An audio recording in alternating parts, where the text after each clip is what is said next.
ಇದು ಬೆಂಗಳೂರಿನ ದೇವಸ್ಥಾನದ ಪರಿಸ್ಥಿತಿ ಆದರೆ ನಾನು ನೇರವಾಗಿ ದಾವಣಗೆರೆ ಕಡೆ ಹೋಗಬೇಕು. ದಾವಣಗೆರೆಯಲ್ಲೂ ಕೂಡ ಚಂದ್ರಗ್ರಹಣದ ಹಿನ್ನೆಲೆಯಲ್ಲಿ ಪ್ರಮುಖವಾಗಿ ಅಲ್ಲಿರುವಂತಹ ಪ್ರಸಿದ್ಧ ಶ್ರೀ ರಾಘವೇಂದ್ರ ಸ್ವಾಮಿಯ ಮಠದಲ್ಲಿ ವಿಶೇಷ ಸತ್ಯನಾರಾಯಣ ಪೂಜೆ ಹಾಗೂ ಲೋಕ ಕಲ್ಯಾಣಕ್ಕಾಗಿ ಹೋಮ ಹವನಗಳನ್ನು ಹಮ್ಮಿಕೊಳ್ಳಲಾಗಿದೆಯಂತೆ.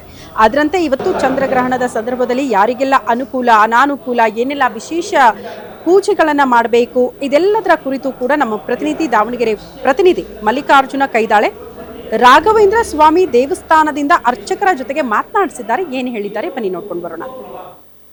ಇಂದು ದೇಶಾದ್ಯಂತ ಖಗ್ರಾಸ ಚಂದ್ರಗ್ರಹಣ ಏರ್ಪಡಿದೆ. ಸೊ ಈ ಸಂದರ್ಭದಲ್ಲಿ ಯಾರೆಲ್ಲ ಏನೆಲ್ಲ ಮಾಡಬೇಕು, ಮತ್ತು ಈ ಖಗ್ರಾಸ ಚಂದ್ರಗ್ರಹಣದಲ್ಲಿ ಏನೆಲ್ಲ ಸಮಸ್ಯೆ ಆಗುತ್ತೆ, ಮತ್ತು ಯಾರೆಲ್ಲ ಈ ಏನೆಲ್ಲ ಕೆಲಸಗಳು ಮಾಡಬೇಕು, ಗರ್ಭಿಣಿಯರ ಮನೆಗೆ ಇರಬೇಕು ಅಥವಾ ಬೇಡವೋ, ಅಥವಾ ಊಟವನ್ನು ಮಾಡಬೇಕು ಬೇಡವೋ, ಈ ಥರದ ವಿಚಾರಕ್ಕೆ ಸಂಬಂಧಪಟ್ಟಂತೆ ನಮ್ಮ ಜೊತೆಗೆ ರಾಘವೇಂದ್ರ ಮಠದ ಶ್ರೀಗಳು ನಮ್ಮ ಜೊತೆಗಿದ್ದಾರೆ. ಬನ್ನಿ ಅವ್ರನ್ನೇ ಮಾತಾಡಿಸ್ತಾ ಹೋಗೋಣ. ಅವ್ರು ಏನು ಹೇಳ್ತಾರೆ ಈ ವಿಚಾರ ಸಂಬಂಧಪಟ್ಟಂಗೆ ಏನಾದ್ರು.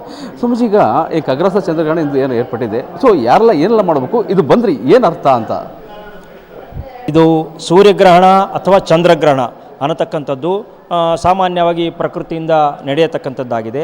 ಈ ಪ್ರಕೃತಿಯಿಂದ ನಡೆಯತಕ್ಕಂಥ ಆಗಿದ್ದರೂ ಕೂಡ ಈ ಸಂದರ್ಭದಲ್ಲಿ ನಮಗೆ ಕೆಲವೊಂದು ನಿಬಂಧನೆಗಳನ್ನು ಶಾಸ್ತ್ರ ಮತ್ತು ಪುರಾಣಗಳು ವಿಧಿಸಿದ್ದಾವೆ. ಇದು ವೈಜ್ಞಾನಿಕವಾಗಿ ಕೂಡ ಈಗ ಪ್ರೂವ್ ಆಗಿರತಕ್ಕಂಥದ್ದಾಗಿದೆ.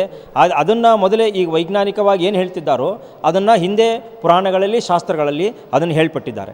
ಈ ಸೂರ್ಯಗ್ರಹಣ ಇವತ್ತು ನಡೀತಾ ಇರತಕ್ಕಂತಹ ಈ ಖಗ್ರಾಸ ಚಂದ್ರಗ್ರಹಣ ಅಂತಕ್ಕಂಥದ್ದು ಬಹಳ ದೀರ್ಘವಾಗಿರತಕ್ಕಂಥ ಕಾಲ, ಅಂದರೆ ಸುಮಾರು 3.5 ಗಂಟೆಗಳ ತನಕ ಇದು ಗ್ರಹಣ ನಡೀತಾ ಇದೆ.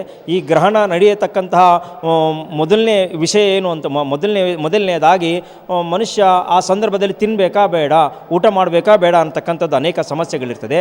ಹಾಗಾಗಿ ಇದನ್ನೇನು ಮಾಡ್ತಾರೆ ಅಂದರೆ ಈ ಗ್ರಹಣ ಆರಂಭವಾಗುವುದಕ್ಕಿಂತ ಮುಂಚೆ ಒಂದು 4-5 ತಾಸು ಇದಕ್ಕೆ ನಾವೇನು ಕರಿತೀವಿ, ವೇದ ಅಂತ ಕರಿತೀವಿ. ಅಂದರೆ ವೇದ ಆರಂಭ ಆಗಿರೋದು ಅಂತ ಕರಿತೀವಿ.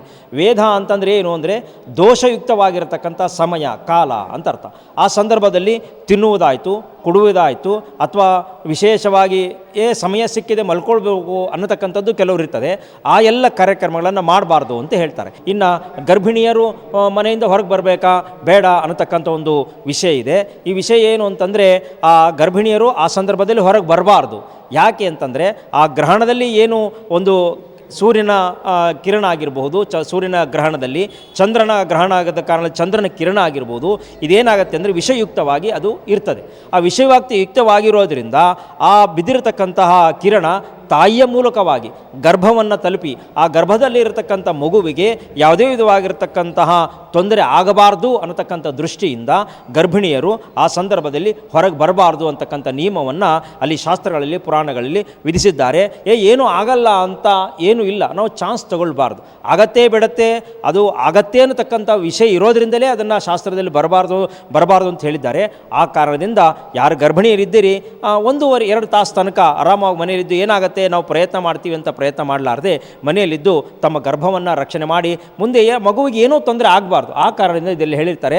ಆದ್ದರಿಂದ ಆ ಗರ್ಭಿಣಿ ಸ್ತ್ರೀಯರು ಮನೆಯಲ್ಲಿರಬೇಕು ಅಂತ ಶಾಸ್ತ್ರದಲ್ಲಿ ಹೇಳಿದ್ದಾರೆ. ಓಕೆ, ಇದು ರಾಘವೇಂದ್ರ ಸ್ವಾಮಿ ಮಠದ ಅರ್ಚಕರ ಅಭಿಪ್ರಾಯವಾಗಿರ್ತಕ್ಕಂಥ. ಅಂದರೆ ಖಗ್ರಾಸ ಸಂದರ್ಭದಲ್ಲಿ ಗರ್ಭಿಣಿ ಸ್ತ್ರೀಯರು ವೇದ ಟೈಮಲ್ಲಿ ಯಾರು ಕೂಡ ಊಟವನ್ನು ಮಾಡಬಾರ್ದು, ಮತ್ತು ಗರ್ಭಿಣಿ ಸ್ತ್ರೀಯರು ಹೊರಗಡೆ ಬರಬಾರ್ದು, ಇದರಿಂದ ಸಮಸ್ಯೆ ಆಗುತ್ತೆ. ಸೊ ಇಂಥ ಸಂದರ್ಭದಲ್ಲಿ ನಾವು ಹೋಮ ಹವನಗಳನ್ನ ಮಾಡ್ತೀವಿ ಅನ್ನೋಂಥ ಒಂದು ಅಭಿಪ್ರಾಯವನ್ನು ವ್ಯಕ್ತಪಡಿಸಿದ್ದಾರೆ. Mallikarjuna Kaidale, guarantee news, Davanagere.